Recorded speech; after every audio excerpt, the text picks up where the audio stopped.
Hari ini kita akan membaca firman Tuhan dari Lukas 19. Dari Lukas 19 ayat 11 sampai 16 turut dengan pembacaan Alkitab kita. Di sini mengenai mina. Ya. Masing-masing kita beroleh satu mina dan Tuhan meminta satu mina itu juga harus berbuah. Yang paling baik satu mina berbuah 10 mina. Tetapi ada juga yang berbuah 5 mina. Kita lihat nanti dalam cerita ini. Marilah kita sama-sama membaca dalam Lukas 19 ayat 11 sampai 27. Mari. Untuk mereka yang mendengarkan dia di situ, Yesus melanjutkan perkataannya dengan suatu perumpamaan, sebab ia sudah dekat Yerusalem dan mereka menyangka bahwa kerajaan Allah akan segera kelihatan. Maka ia berkata, ada seorang bangsawan berangkat ke sebuah negeri yang jauh untuk dinobatkan menjadi raja di situ, dan setelah itu baru kembali. Ia memanggil 10 orang hambanya dan memberikan 10 mina kepada mereka, katanya, pakailah ini untuk berdagang sampai aku datang kembali. Akan tetapi orang sebangsanya membenci dia, lalu mengirimkan utusan menyusul dia untuk mengatakan, kami tidak mau orang ini jadi raja atas kami. Dan terjadilah ketika ia kembali, setelah ia dinobatkan menjadi raja, ia menyuruh memanggil hamba-hambanya yang memang telah diberikannya uang itu untuk mengetahui berapa hasil dagang mereka masing-masing.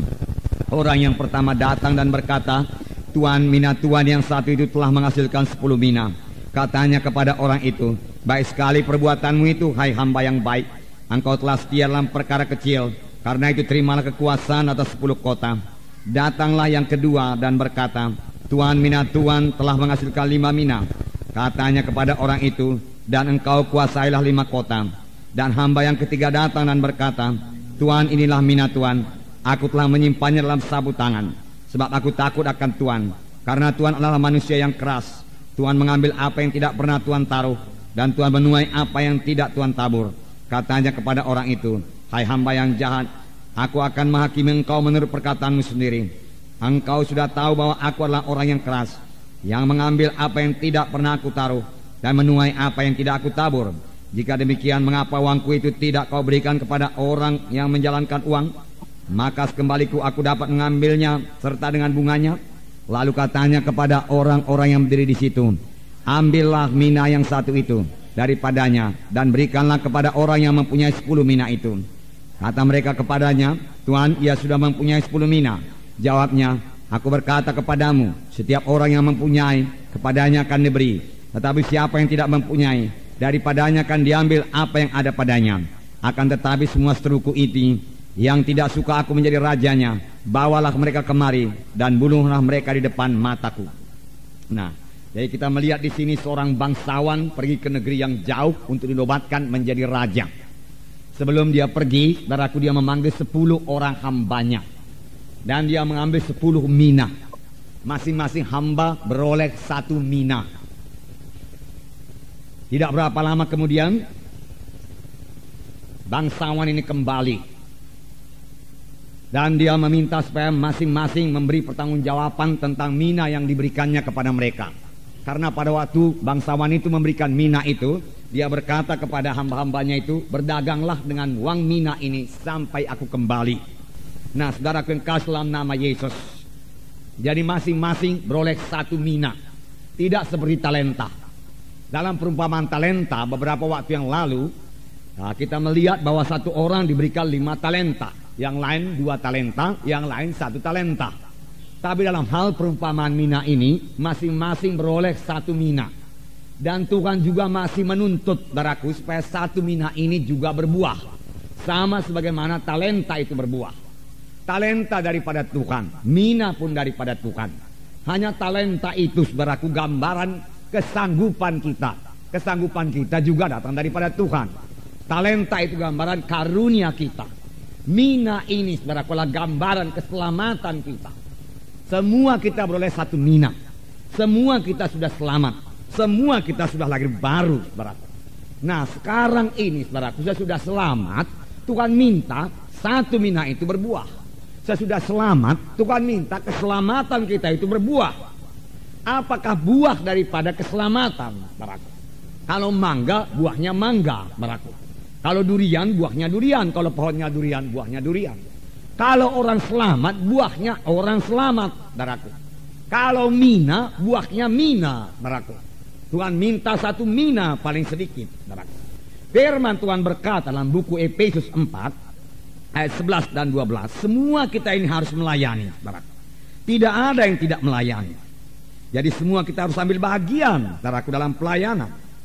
Dalam Efesus 4 ayat 11 saya bacakan, dan ialah yang memberikan baik rasul-rasul maupun nabi-nabi, baik pemberita-pemberita Injil maupun gembala-gembala dan pengajar-pengajar, untuk memperlengkapi orang-orang kudus bagi pekerjaan pelayanan, bagi pembangunan tubuh Kristus.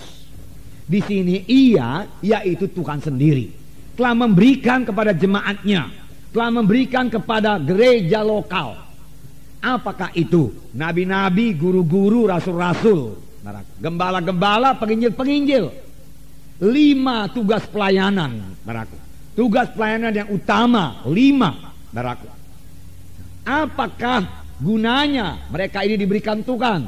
Di sini dikatakan untuk memperlengkapi orang-orang kudus, untuk memperlengkapi saudara dan saya. Untuk apakah saudara dilengkapi?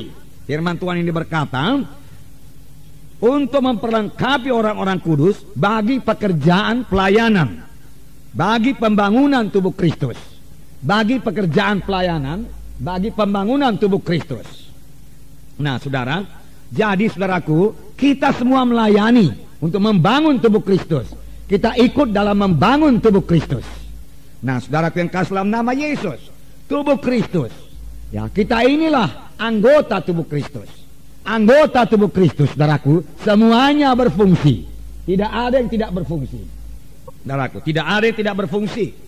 Nah, dengan demikian, saudaraku, sidang ini dibangun kalau semua kita ikut berfungsi, saudaraku.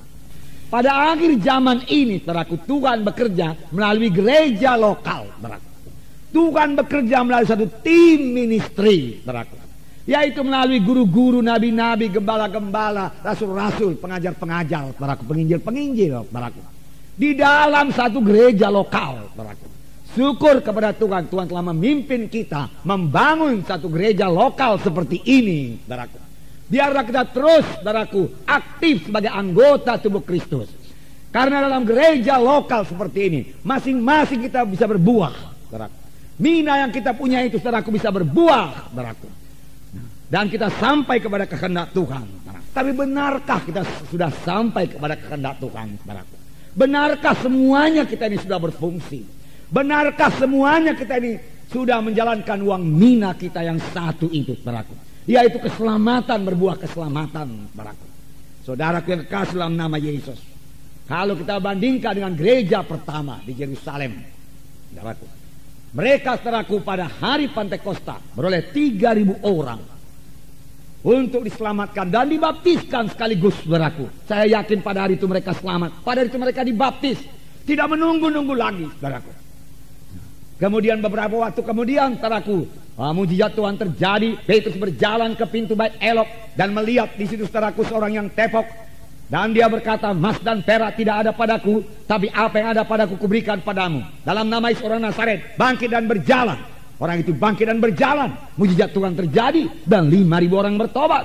Segera anggota menjadi 8.000. Nah, saudaraku yang kasih dalam nama Yesus, saya yakin, saudaraku, Tuhan menghendaki kita ini, saudaraku, menjadi terang di kota Medan ini. Saya yakin Tuhan menghendaki lebih 150 jiwa tiap-tiap minggu, lebih 200 jiwa tiap-tiap minggu. Apalagi pada akhir zaman ini, saudaraku, Yesus akan segera datang, saudaraku. Tuaian zaman akhir sudah mulai berlangsung, maka sudah berlangsung. Waktu-waktu tinggal sedikit, saudaraku. Memang saudara berkata, mudah sekarang jiwa-jiwa selamat. Mengapa? Karena roh Tuhan, saudaraku, sudah bekerja. Tuhan sudah memberkati sidang kita ini, saudaraku.